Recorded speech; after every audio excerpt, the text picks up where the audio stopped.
what have you been saying about these stories and other stories trending across social media? Bukola joins me to walk through social media. Bukola. Yes, hello again, Kadi. Nigerians are talking about a whole lot of things, particularly matters arising after the allegations, now alleged allegations by the cross-dresser that he paid prison officials, to have a private residence while he served his 6-month jail term. That is featuring a lot in what Nigerians are talking about today. But also we're starting with that failed crypto mining payout that has left Nigerians lamenting on social media. Their airdrop failed to, drop the alerts. So it's really painful for a lot of Nigerians. Perhaps we're going to have our colleague Ladi to come and educate us about what really happened. But some of us are grateful that we didn't invest in that right now. So who's speaking this morning? Chris is the first person. And Chris says, to even think that with the maddest graphics that hashtag HMSTR was dishing out. Just hamster. Everywhere goes soft, only to collect between $2 to $10 after more than 3 months of tapping. So what does tapping those mean? who know. But for those who do not know, you may have seen people tapping on their mobile phones. Okay. Tapping. So they're at work, they're tapping. They're eating, they're tapping their mobile phones. I saw people tapping in the weirdest of places, weirdest of times. They're in events that are solemn. I'm not going to mention where. And they're tapping.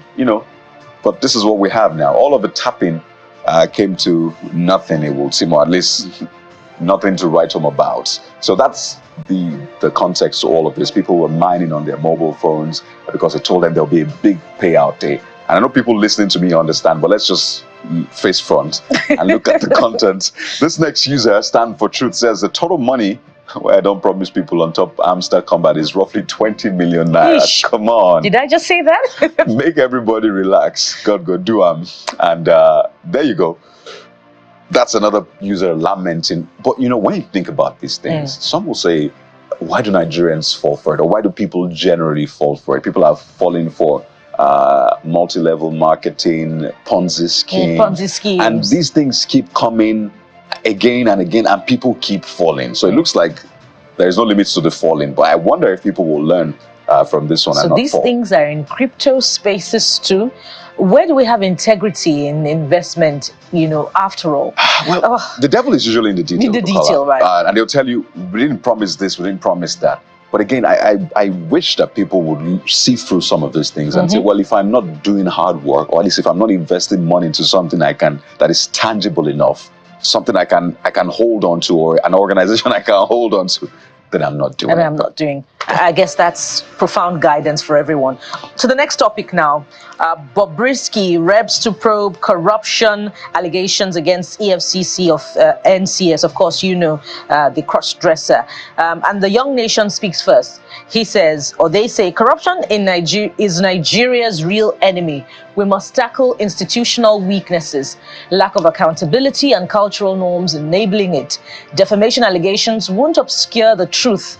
If Falana or anyone is involved in corrupt practices, they should face scrutiny. We must prioritize justice and reform over protecting personal interests. So there are letters, flying around, calling for retraction from Senior Advocate of Nigeria, Femi Falana, and his son, Folari Falana, known as Falz, writing to a very dark black man, asking him to retract some of the things he said. But he's also responded through his lawyers saying, well, this is my position, and I'm not going to be cowed. These are the issues to be faced. So it's a lot of back and forth amidst all of this. But people are also saying, let us fix the institutions, because major institutions are being alleged against, the EFCC, the Correctional Service, and all of that. So I think we can fix these issues one after the other and ensure that they are all fixed, rather than just getting into the murky waters and not fixing anything. And in fixing these issues, we must also hear from the horse's mouth, perhaps yet again, because he had put out a statement, after the news broke initially 2 days ago, that Nigerians should ignore, that viral video or the audio where the allegation was made that it was fake, sort of distancing himself from it. But then we see that, the prison officials began, investigation, and now they have suspended some officials in connection with this story. EFCC so we must hear again from the cross-dresser.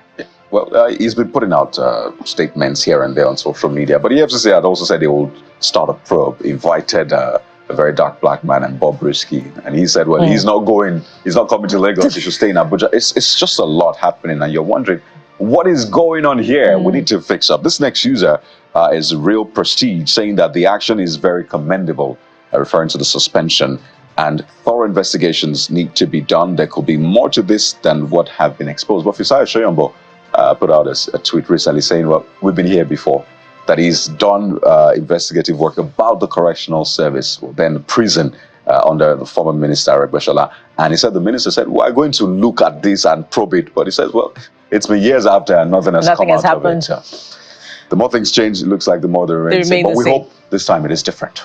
All right. This is where we touch down on a review of some of the things that you're saying, but certainly not the end of the show. After this time out, we'll start with our very first conversation. We're visiting Borno State again. So stay with us. We'll be right back.